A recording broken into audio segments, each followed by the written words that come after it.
Un roi, chapitre 2. David approchait du moment de sa mort, et il donna ses ordres à Salomon, son fils, en disant: Je m'en vais par le chemin de toute la terre. Fortifie-toi, et sois un homme. Observe les commandements de l'Éternel, ton Dieu, en marchant dans ses voies, et en gardant ses lois, ses ordonnances, ses jugements et ses préceptes, selon ce qui est écrit dans la loi de Moïse, afin que tu réussisses dans tout ce que tu feras et partout où tu te tourneras, et afin que l'Éternel accomplisse cette parole qu'il a prononcée sur moi, si tes fils prennent garde à leur voie, en marchant avec fidélité devant moi, de tout leur cœur et de toute leur âme, tu ne manqueras jamais d'un successeur sur le trône d'Israël.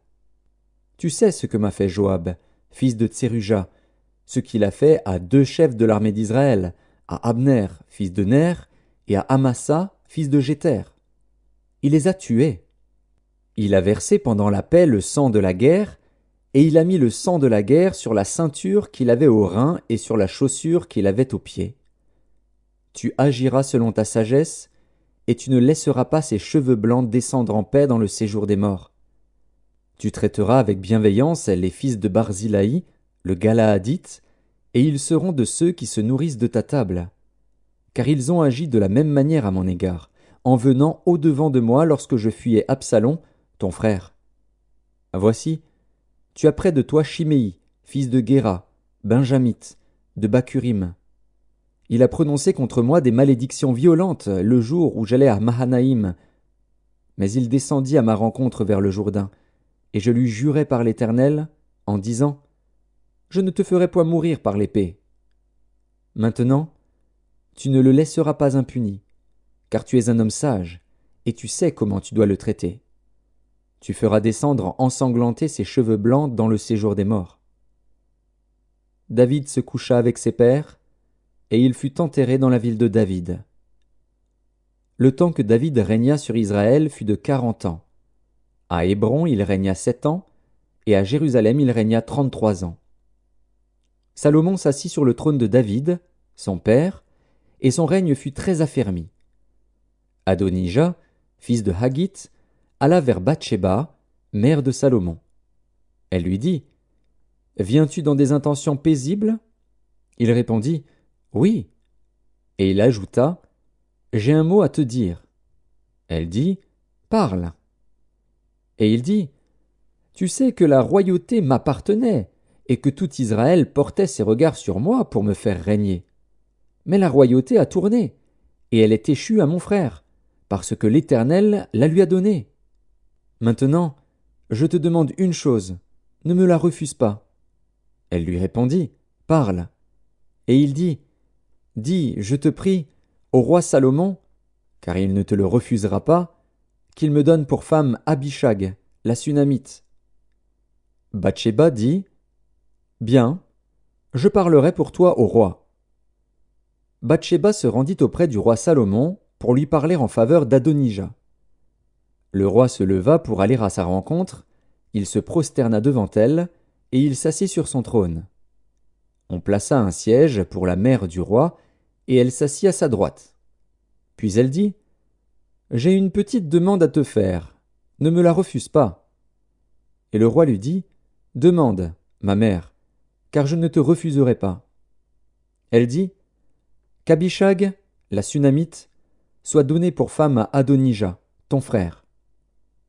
Le roi Salomon répondit à sa mère: Pourquoi demandes-tu Abishag, la Sunamite, pour Adonija? Demande donc la royauté pour lui, car il est mon frère aîné, pour lui, pour le sacrificateur Abiatar, et pour Joab, fils de Tseruja. Alors le roi Salomon jura par l'Éternel, en disant: Que Dieu me traite dans toute sa rigueur, si ce n'est pas au prix de sa vie qu'Adonija a prononcé cette parole. Maintenant, l'Éternel est vivant, lui qui m'a affermi et m'a fait asseoir sur le trône de David, mon père, et qui m'a fait une maison selon sa promesse.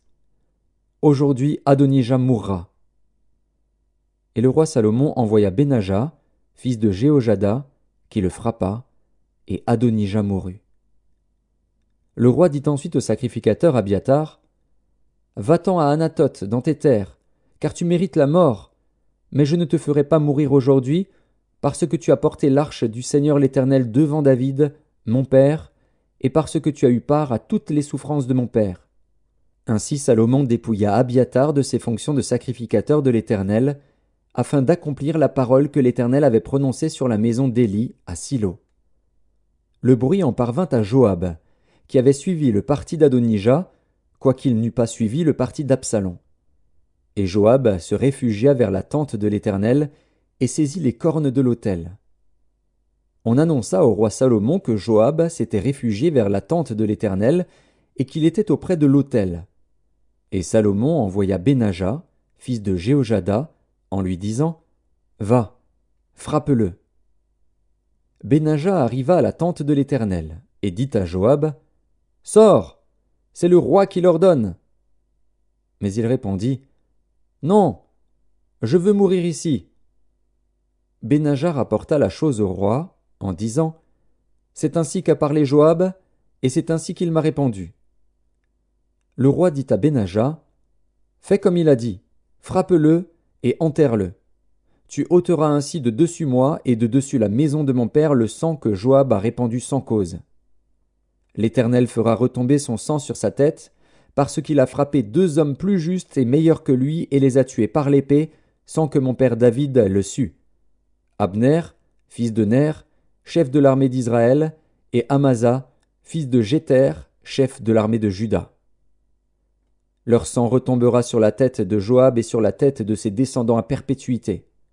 Mais il y aura paix à toujours, de par l'Éternel, pour David, pour sa postérité, pour sa maison et pour son trône. Benaja, fils de Jéhojada, monta, frappa Joab et le fit mourir. Il fut enterré dans sa maison, au désert. Le roi mit à la tête de l'armée Benaja, fils de Jéhojada, en remplacement de Joab, et il mit le sacrificateur Tsadok à la place d'Abiathar. Le roi fit appeler Shimei et lui dit « Bâtis-toi une maison à Jérusalem, tu y demeureras, et tu n'en sortiras point pour aller de côté ou d'autre. Sache bien que tu mourras le jour où tu sortiras et passeras le torrent de Cédron, ton sang sera sur ta tête. » Shimei répondit au roi « C'est bien, ton serviteur fera ce que dit mon seigneur le roi, et Shimei demeura longtemps à Jérusalem.